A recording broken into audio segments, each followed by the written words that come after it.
Yes, प्रत्येक मनुष्य में क्षमता है, हर प्रकार की क्षमता है। अगर वह अपनी इस क्षमता का उपयोग न करे तो इसमें दोष किसका? विराम। विश्व का विधान कहता है, एक बार तुम अपने भीतर झांक कर तो देखो। विराम। ईश्वर ने तुमको सब कुछ दे रखा है। विराम। उसका उपयोग करो। विराम। वास्तविकता भी यही है। विराम। इसके बावजूद अगर हम जीवन में असफल रहते हैं तो इसमें हमारा अपना ही दोष है। विराम। आप दूसरों को या भाग्य को दोष नहीं दे सकते हैं।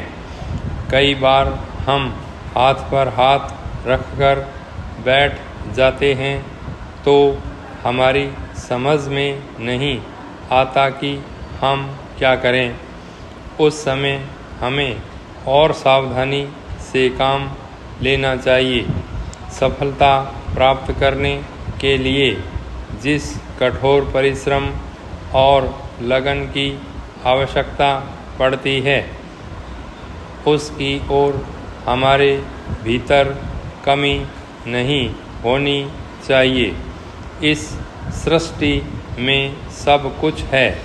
इच्छित लक्ष्य की ओर हमारा बढ़ना आवश्यक है। मानवीय आवश्यकताओं की पूर्ति के लिए समस्त पदार्थ पृथ्वी पर उपलब्ध हैं।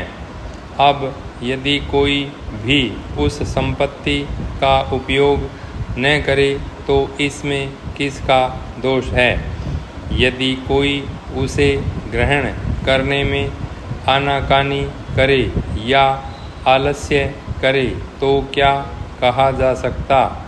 कहावत मशहूर है, आप घोड़े को तो पानी तक ले जा सकते हैं, पर अगर घोड़ा उसे न पीना चाहे तो क्या करेंगे आप? ठीक इसी घोड़े की तरह हम में से बहुत हैं। अपने आलस्य, अपनी अकर्मण्यता, लापरवाही के कारण हम इस प्रकार आगे नहीं बढ़ पाते हैं जैसा कि हमको करना चाहिए। विराम। पैरा। सृष्टि का निर्माण आनंद के लिए किया गया है। विराम। ईश्वर ने मनुष्य की रचना इसलिए नहीं की उसका निर्मित पुत्र मानव किसी प्रकार से अभावग्रस्त रहे। विराम। उसने अपने सारे साधन दिए हैं। विराम। वास्तव में हमारा जन्म सुख, शांति और संपन्नता के साथ जीवन यापन के लिए हुआ है। यह दुनिया हमारे उपयोग के लिए बनाई गई है।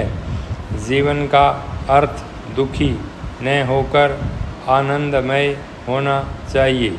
हमारे जीवन का अर्थ अय्याशी, उच्च श्रृंखलता नहीं है। विलासिता, उच्च श्रृंखलता हमें पतन की ओर ले जाती है।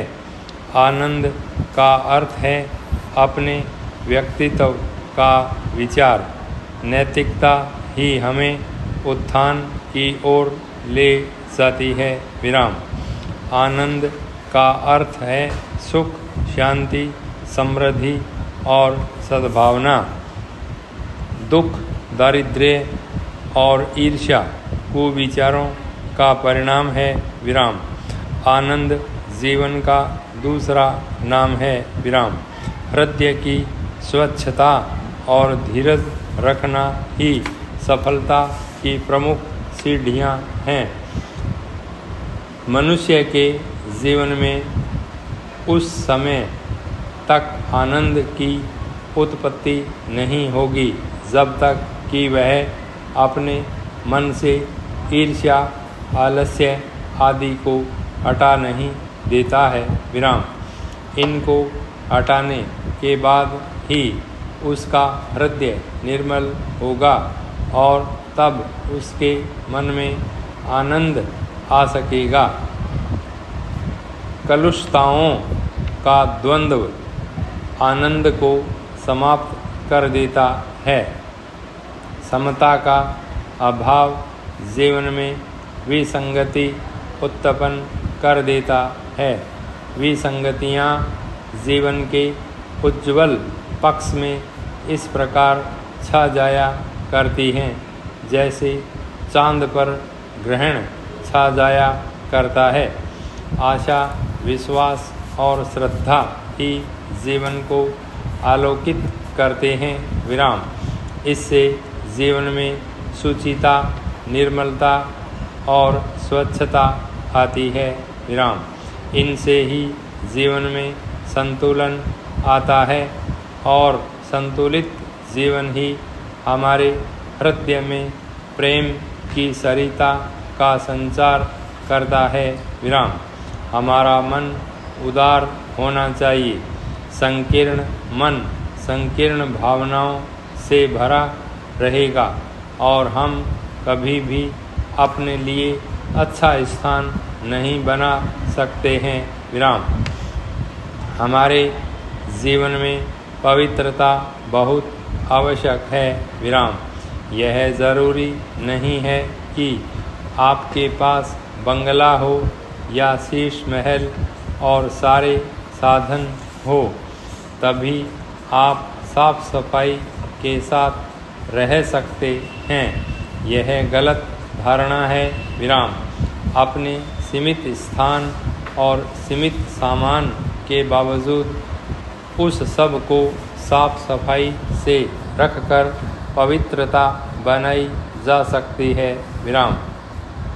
यह कोई ज़रूरी नहीं है कि आपके पास 8-10 कपड़े हों तभी आप सफाई से रह सकते हैं। 2 कपड़े रखने वाले भी इतने साफ सुथरे ढंग से रहते हैं कि क्या कहना। भावना भर होना चाहिए। साफ सफाई और पवित्रता से मन प्रसन्न रहता है और काम करने में भी मन लगता है। गंदगी के पास बैठकर भला आप क्या सुख पा सकते हैं। विराम। पैरा। कोल्हू के बैल की तरह हमें आँखों पर पट्टियाँ बांधकर नहीं चलना चाहिए। इस प्रकार का रुख हमें पोंगापंथी बना देता है। समृद्धि कभी भी पोंगापंथियों को नहीं मिलती है। सफलता केवल कर्मठ व्यक्ति के हृदय में ही निवास करती है। कर्मठ मन में नए नए विचार आते हैं और वह उसको प्रगति के पथ पर ले जाते हैं। विराम।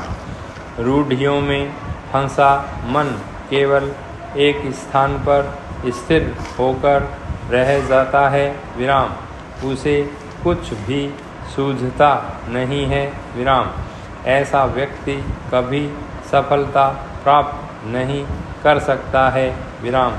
सफलता का प्रथम सोपान सृजन है। By stop.